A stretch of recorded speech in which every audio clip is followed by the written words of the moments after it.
नमस्कार दोस्तों, आपका स्वागत करता हूं इस YouTube channel SK coaching centre पर। दोस्तों, आज हम लोग रीजनिंग के एक और नए पार्ट को देखने वाले हैं। ये रीजनिंग का पार्ट नंबर आपका 153 होने वाला है। अगर आप लोग इससे पहले वाले पार्ट नहीं देखे होंगे तो ज़रूर जाकर देख लीजिएगा। इस पार्ट के अंदर आज हम लोग रीजनिंग के 16 अलग अलग प्रकार के इम्पोर्टेंट प्रश्न को देखने वाले हैं, जो कि आपको आने वाले आगामी सभी परीक्षाओं के लिए काफ़ी महत्वपूर्ण होने वाला है। कुछ इसी प्रकार के प्रश्न आपको अभी सभी एग्जाम में पूछे जाते हैं, तो सभी प्रश्न को पहले आप लोग खुद से ज़रूर सॉल्व करने की कोशिश कीजिएगा और आप लोग हमारे साथ अंत तक जरूर बने रहिएगा। चलिए हम लोग 1 नंबर क्वेश्चन की ओर चलते हैं। ये रहा क्वेश्चन नंबर 1। क्वेश्चन नंबर 1 आपको करा है, नीचे दिए गए प्रश्न में संबंधित संख्या को चुनिए। संबंधित संख्या चुनने के लिए बोला जा रहा है। ये जो प्रश्न है ये आपका नंबर एनालॉजी रीजनिंग का प्रश्न है। प्रश्न आपको कह रहा है जिस प्रकार से 145 का संबंध 10 के साथ है, उसी प्रकार से आप लोगों से पूछ रहा है 243 का संबंध कौन सा संख्या के साथ होगा, जो इस वाले क्वेश्चन मार्क पे भरे जाएंगे। जब भी आपको इस प्रकार के नंबर एनालॉजी रीजनिंग के प्रश्न देखने को मिले तो सबसे पहले आप लोग ये समझने की कोशिश कीजिएगा ये आपका 145 से 10 किस प्रकार से लिख रहा है। 145 को हम लोग क्या करेंगे ताकि हमारा 10 बन जाए, उसी प्रकार से हम लोग सोचेंगे 243 से हमारा कौन सा संख्या बनेगा जो इस वाले क्वेश्चन मार्क पे भरे जाएंगे। सभी बच्चे पहले अपना दिमाग लगाइएगा। 145 से हम लोग 10 किस प्रकार से ला सकते हैं। अगर आप लोग 145 को ध्यान से देखिएगा तो ये आपका देखिए 1 4 5 से मिलकर बनता है। अगर 145 के सभी संख्याओं को हम लोग आपस में जोड़ ले, यानी कि 1 + 4 करेंगे तो 5 और 5 + 5 आपका 10 होता है। उसी प्रकार से देखिएगा 243 है। 243 जो है ये आपका 2 4 3 से मिलकर बनता है। इसके भी सभी संख्याओं को हम लोग आपस में जोड़ेंगे। 2 + 4 आपका 6 हो जाएगा और 6 + 3 आपका 9 होता है। 9 आपका ऑप्शन नंबर बी में दिया गया है, जो कि आपका सही उत्तर हो जाएगा। इस वाले क्वेश्चन मार्क पे आपका 9 भरा जाएगा। क्लियर है। चलिए अगले प्रश्न की ओर हम लोग चलेंगे, क्वेश्चन नंबर 2 की ओर। ये रहा क्वेश्चन नंबर 2। क्वेश्चन नंबर 2 आपको कह रहा है नीचे दिए गए प्रश्न में संबंधित शब्द को चुनिए। इस बार आपको संबंधित शब्द चुनने के लिए बोला जा रहा है। प्रश्न आपको कह रहा है जिस प्रकार से उत्तर का संबंध दक्षिण के साथ है, उसी प्रकार से आप लोगों से पूछ रहा है दक्षिण पूर्व का संबंध कौन सा शब्द के साथ होगा, जो इस वाले क्वेश्चन मार्क पे भरे जाएंगे। जब भी आपको इस प्रकार के प्रश्न देखने को मिले तो सबसे पहले आप लोग ये समझने की कोशिश कीजिएगा ये आपका उत्तर से दक्षिण किस प्रकार से लिख रहा है, उत्तर से दक्षिण किस प्रकार से संबंधित है। उसी प्रकार से आप लोग सोचिएगा दक्षिण पूर्व से आपका कौन सा शब्द बनेगा जो इस वाले क्वेश्चन मार्क पे भरे जाएंगे। अगर आप लोग ध्यान से देखिएगा तो उत्तर का विपरीत दिशा जो है वो आपका दक्षिण होता है। उसी प्रकार से देखिए दक्षिण पूर्व का विपरीत दिशा जो है वो आपका उत्तर पश्चिम होता है। उत्तर पश्चिम आपका ऑप्शन नंबर ए में दिया गया है, जो कि आपका सही उत्तर हो जाएगा। इस वाले क्वेश्चन मार्क पे आपका उत्तर पश्चिम भरा जाएगा। क्लियर है। चलिए अगले प्रश्न की ओर हम लोग चलेंगे, क्वेश्चन नंबर 3 की ओर। ये रहा क्वेश्चन नंबर 3। क्वेश्चन नंबर 3 आपको कह रहा है नीचे दिए गए प्रश्न में लुप्त संख्या ज्ञात करें। इस बार आपको मिसिंग नंबर से रिलेटेड प्रश्न दिया गया है। यहाँ पर आपका क्वेश्चन मार्क है। इस वाले क्वेश्चन मार्क पे आपका कौन सा संख्या भरा जाएगा ये आप लोगों से पूछ रहा है। सभी बच्चे पहले अपना दिमाग लगाइएगा, वीडियो को रोक लीजिएगा और खुद से ज़रूर सॉल्व करने की कोशिश कीजिएगा। इस वाले क्वेश्चन मार्क पे आपका कौन सा संख्या भरा जाएगा। एकदम आसान सा प्रश्न है। अगर आप लोग ध्यान से देखिएगा तो देखिए 29 है, 142 है और 113 दिया गया है। अगर आप लोग 29 + 113 करते हैं, 29 + 113 आपका कितना होता है देखिएगा 142 होता है। बीच में आपका 142 दिया गया है। उसी प्रकार से आगे देखिएगा तो 27 प्लस 69 जो है 27 प्लस 69 आपका 96 होता है। देखिए 96 आपका यहाँ पर दिया गया है। यानी कि इसी प्रकार से इस वाले प्रश्न को हम लोग सॉल्व कर सकते हैं। तो वही सेम हम लोग यहाँ पर करेंगे, ये दोनों संख्याओं को आपस में जोड़ लेंगे। देखिएगा 21 प्लस 57 आपका कितना हो जाएगा, 21 प्लस 57 जो है ये आपका 78 होता है। 78 आपका ऑप्शन नंबर डी में दिया गया है, जो कि आपका सही उत्तर हो जाएगा। इस वाले क्वेश्चन मार्क पे 78 भरा जाएगा। क्लियर है। चलिए अगले प्रश्न की ओर हम लोग चलेंगे, क्वेश्चन नंबर 4 की ओर। ये रहा क्वेश्चन नंबर 4। क्वेश्चन नंबर 4 आपका वेन आरेख वेन डायग्राम से रिलेटेड प्रश्न है। पृथ्वी, आकाश गंगा और ब्रह्मांड का किस प्रकार से वेन आरेख वेन डायग्राम बनेगा, ये आप लोगों से पूछ रहा है। सबसे पहले आप लोग ये समझने की कोशिश कीजिएगा, पृथ्वी, आकाश गंगा और ब्रह्मांड में आपका कौन शब्द किसके साथ संबंधित है, किसके अंदर हम लोग किसको रख सकते हैं। अगर आप लोग ध्यान से देखिएगा तो ब्रह्मांड के अंदर ही आपका आकाश गंगा होता है और आकाश गंगा के ही अंदर आपका पृथ्वी है। यानी कि सबसे पहले हम लोग ब्रह्मांड के लिए एक गोला बना लेंगे और ब्रह्मांड के अंदर आपका आकाश गंगा आ जाएगा और आकाश गंगा के अंदर आपका पृथ्वी हो जाएगा। इस प्रकार का वेन आरेख वेन डायग्राम आपका ऑप्शन नंबर डी में दिया गया है, जो कि आपका सही उत्तर हो जाएगा। क्वेश्चन नंबर 4 का आपका ऑप्शन नंबर डी जो है सही हो जाएगा। चलिए अगले प्रश्न की ओर हम लोग चलेंगे, क्वेश्चन नंबर 5 की ओर। ये रहा क्वेश्चन नंबर 5। क्वेश्चन नंबर 5 आपको कह रहा है, एक विशिष्ट कोड भाषा में वेरिएबल को ZIVFEP लिखा जाता है। इस कोड भाषा में रीजनिंग को किस प्रकार लिखा जाएगा, ये आप लोगों से पूछ रहा है। ये जो प्रश्न है ये आपका कोडिंग डिकोडिंग से रिलेटेड प्रश्न है। और जब भी आपको इस प्रकार के कोडिंग डिकोडिंग से रिलेटेड प्रश्न देखने को मिले तो सबसे पहले आप लोग ये समझने की कोशिश कीजिएगा, ये आपका बीरबल से ZIVFEP किस प्रकार से लिख रहा है। हम लोग बीरबल को क्या करेंगे ताकि हमारा ZIVFEP बन जाए। देखिएगा बीरबल को देखिएगा पहले आप लोग, तो बीरबल जो है ये आपका VERBAL से मिलकर बनता है। इसका कोड अगर आप लोग देखिएगा तो इसका कोड आपका क्या दिया गया है, देखिए ZIVFEP दिया गया है। EP ध्यान से अगर आप लोग देखिएगा तो V से आपका Z है, यहाँ पर आपका +4 कर दिया गया है।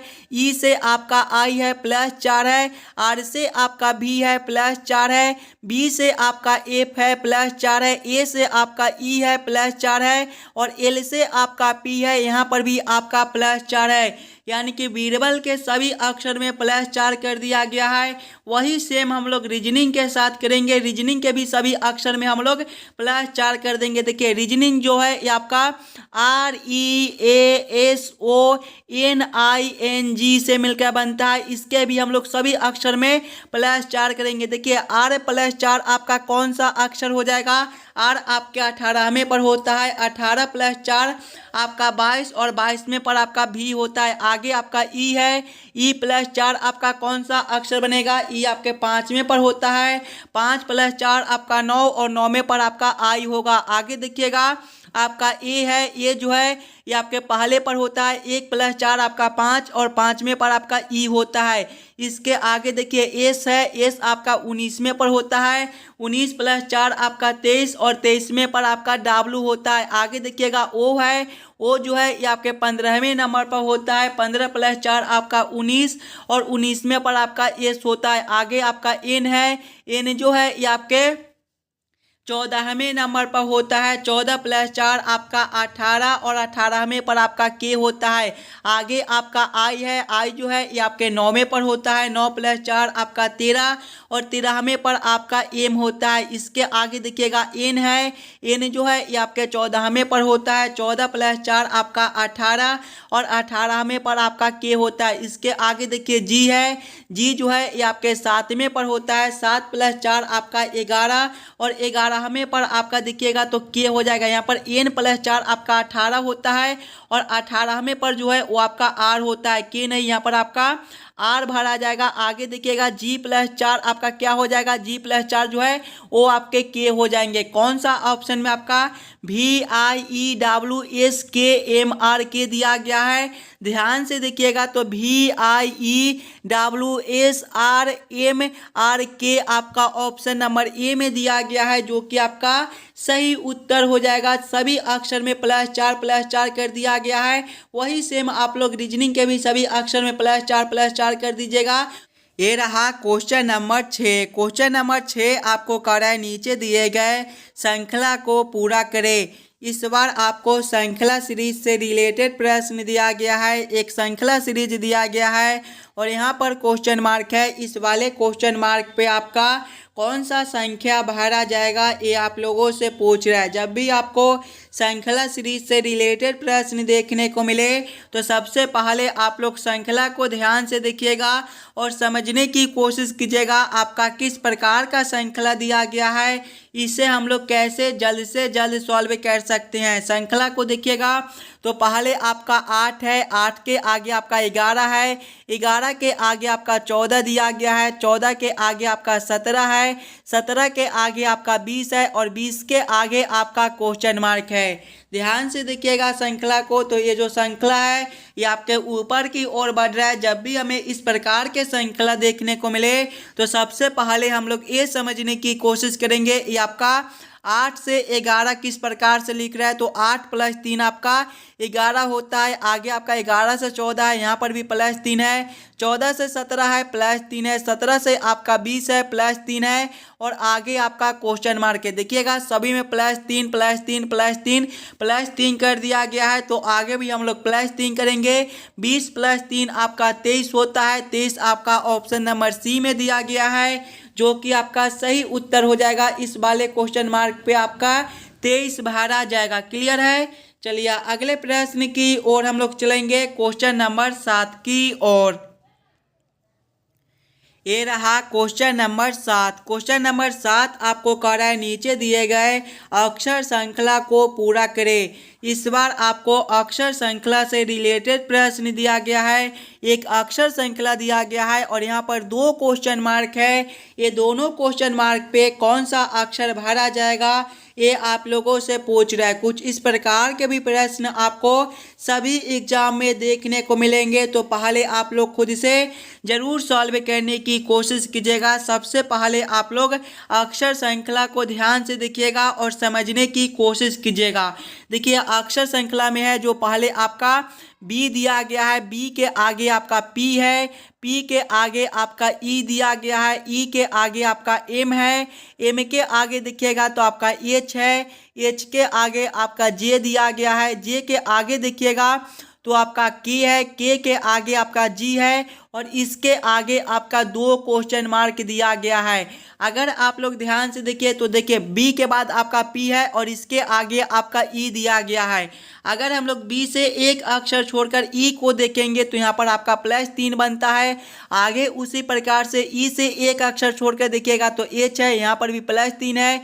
एच से एक अक्षर छोड़कर देखिएगा तो के है, यहाँ पर भी आपका +3 है। आगे उसी प्रकार से के से एक अक्षर छोड़कर देखिएगा तो क्वेश्चन मार्क है। देखिए +3 तो आगे भी हम लोग +3 करेंगे। के आपका 11वें नंबर पर होता है, 11 + 3 आपका 14 और 14वें पर आपका एन होता है। उसी प्रकार से आगे देखिएगा तो पी से एक अक्षर छोड़कर आपका एम है, +-3 है, यहाँ पर -3 हो जाएगा। आगे देखिएगा तो एम से आपका जी है, यहाँ पर भी आपका -3 है, जे से आपका जी है, -3 है और जी के बाद आपका क्वेश्चन मार्क है। देखिए -3 तो आगे भी हम लोग -3 करेंगे। जी जो है ये आपके 7वें पर होता है, 7 - 3 आपका 4 और चौथे पर आपका डी होता है। कौन सा ऑप्शन में आपका एन और डी दिया गया है, एन डी आपका ऑप्शन नंबर बी में दिया गया है, जो कि आपका सही उत्तर हो जाएगा। इस वाले क्वेश्चन मार्क पे आपका एन और इस वाले क्वेश्चन मार्क पे आपका डी भरा जाएगा। क्लियर है। चलिए अगले प्रश्न की ओर हम लोग चलेंगे, क्वेश्चन नंबर 8 की ओर। ये रहा क्वेश्चन नंबर 8। क्वेश्चन नंबर 8 आपको कर रहा है, नीचे दिए गए प्रश्न में विषम संख्या को पहचान करें। इस बार आपको विषम संख्या चुनने के लिए बोला जा रहा है। जब भी आपको विषम संख्या चुनने के लिए बोले तो सबसे पहले आप लोग चारों ऑप्शन को ध्यान से देखिएगा और समझने की कोशिश कीजिएगा। ये चारों ऑप्शन में आपका सबसे अलग ऑप्शन कौन सा दिया गया है। अगर आप लोग ध्यान से देखिएगा तो ऑप्शन ए में 41 है, ऑप्शन बी में 97 है, ऑप्शन सी में 63 है और ऑप्शन डी में आपका 59 दिया गया है। ध्यान से देखिएगा तो 41, 97 और 59 जो है ये आपके अभाज्य संख्या दिए गए हैं, जबकि 63 आपका एक भाज्य संख्या होता है। यानी कि सबसे अलग ऑप्शन आपका सी दिया गया है। तो क्वेश्चन नंबर 8 का आपका ऑप्शन नंबर सी जो है सही उत्तर हो जाएगा। चलिए अगले प्रश्न की ओर हम लोग चलेंगे, क्वेश्चन नंबर 9 की ओर। ये रहा क्वेश्चन नंबर 9। क्वेश्चन नंबर 9 आपको कर रहा है, नीचे दिए गए प्रश्न आकृति का दर्पण छवि चुनिए। यहाँ पर आपका एक प्रश्न आकृति दिया गया है, कुछ इस प्रकार का आपका प्रश्न आकृति है। आप लोगों से पूछ रहा है कि इस वाले प्रश्न आकृति का किस प्रकार से दर्पण प्रतिबिंब बनेगा। देखिए दर्पण जो है ये आपके कुछ इस प्रकार से दिए गए हैं। दर्पण प्रतिबिंब में क्या होता है कि बाएं वाले आकृति जो है वो आपके दाएं में चले जाती हैं और दाएं वाले आकृति जो है वो आपके उलटकर बाएं में चले जाती हैं। यानी कि जब हम लोग इस वाले आकृति को इस प्रकार से उलटेंगे तो आपका किस प्रकार का आकृति बनेगा। सबसे पहला जो आपका ये आकृति दिया गया है ये आपके कुछ इसी प्रकार के रहेंगे। आगे देखिएगा तो ये जो आपका आकृति कुछ इस प्रकार से दिया गया है, ये वाला ये आपके उलटने के बाद इस साइड हो जाएगा और ये वाला आकृति जो है ये आपके उलटने के बाद इस साइड हो जाएगा और ये आकृति आपका उलटकर इस साइड हो जाएगा और ये वाला आकृति जो है ये आपका उलटकर इस साइड हो जाएगा। इस प्रकार का उत्तर आकृति आपका ऑप्शन नंबर देखिएगा तो डी में दिया गया है, जो कि आपके सही उत्तर हो जाएंगे। इस वाले प्रश्न आकृति का जो है दर्पण प्रतिबिंब आपका कुछ इस प्रकार से बनेगा। क्लियर है। चलिए अगले प्रश्न की ओर हम लोग चलेंगे, क्वेश्चन नंबर 10 की ओर।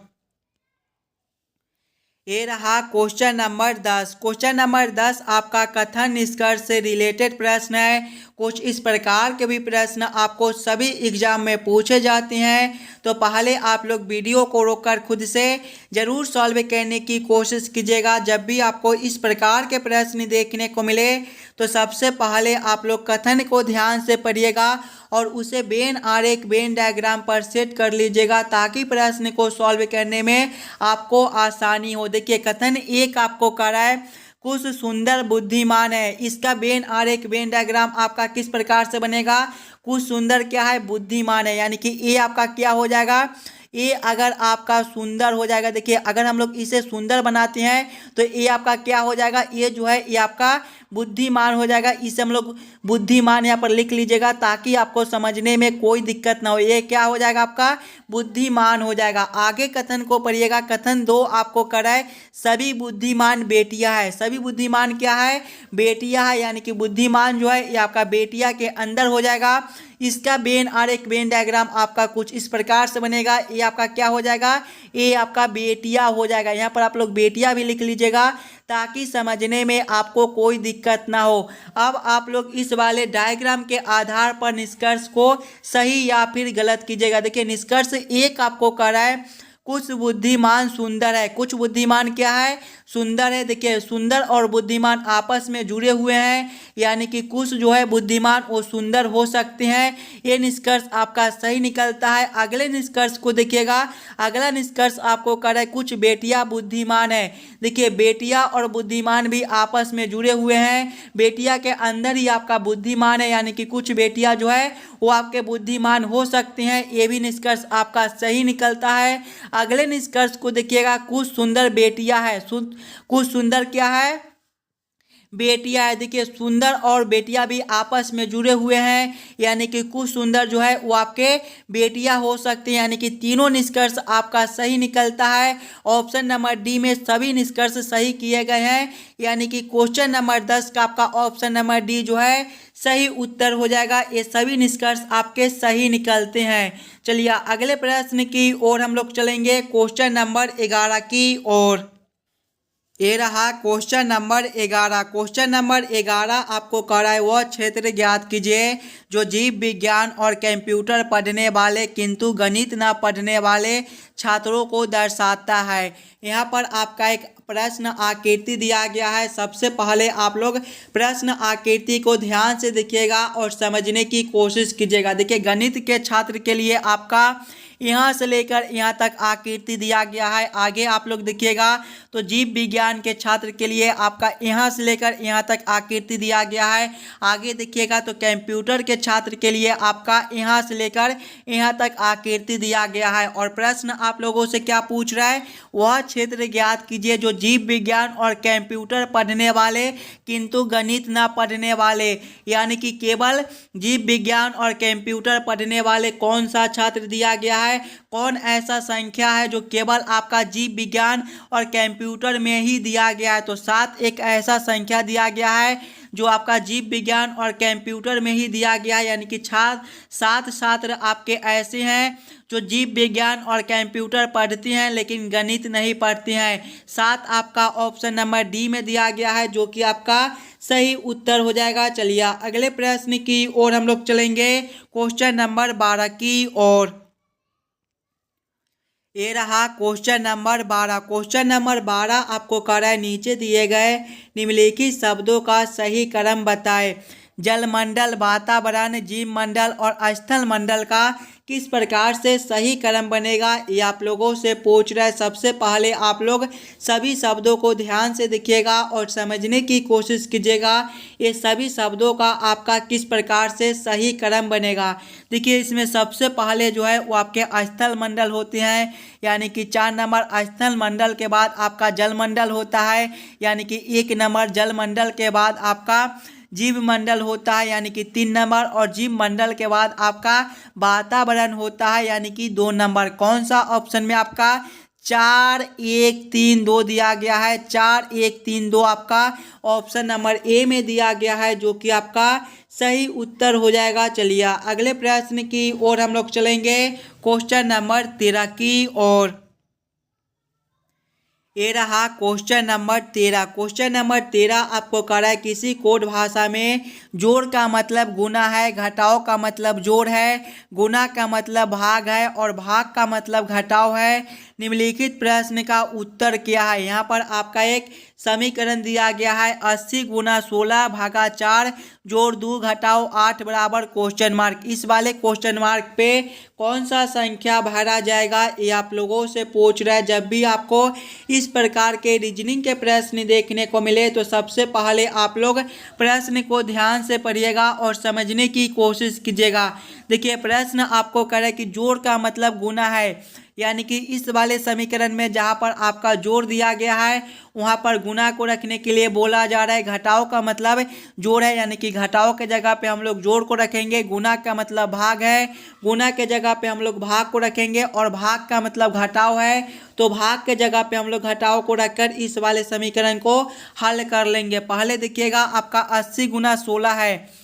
गुना का मतलब आपका क्या दिया गया है, देखिएगा आप लोग, गुना का मतलब जो है वो आपका भाग दिया गया है, यानी कि यहाँ पर आपका भागा 16 हो जाएगा। उसके बाद आपका भाग है, भाग का मतलब घटाव है तो यहाँ पर आपका घटाव 4 हो जाएगा। उसके बाद आपका जोड़ है, जोड़ का मतलब गुना है तो यहाँ पर आपका गुना 2 हो जाएगा। उसके बाद घटाव है, घटाव का मतलब आपका जोड़ है तो यहाँ पर आपका जोड़ 8 हो जाएगा। जब इस वाले समीकरण को हम लोग हल करेंगे तो सबसे पहले हम लोग भाग के काम करेंगे। 80 भागा 16 आपका 5 होता है, घटाव करेंगे 4 गुना 2 आपका 8 हो जाएगा, जोड़ करेंगे 8। देखिएगा 8 5 और 8 आपके 13 हो जाएंगे, घटाव करेंगे 5। 13 घटाव 5 जो है ये आपके कितने हो जाएंगे, 13 5 नहीं, यहाँ पर 8 है आपका। 13 घटाव 8 आपका कितना हो जाएगा, 5 हो जाएगा। 5 आपका ऑप्शन नंबर डी में दिया गया है जो कि आपका सही उत्तर हो जाएगा। इस वाले क्वेश्चन मार्क पे आपका 5 भरा जाएगा। क्लियर है।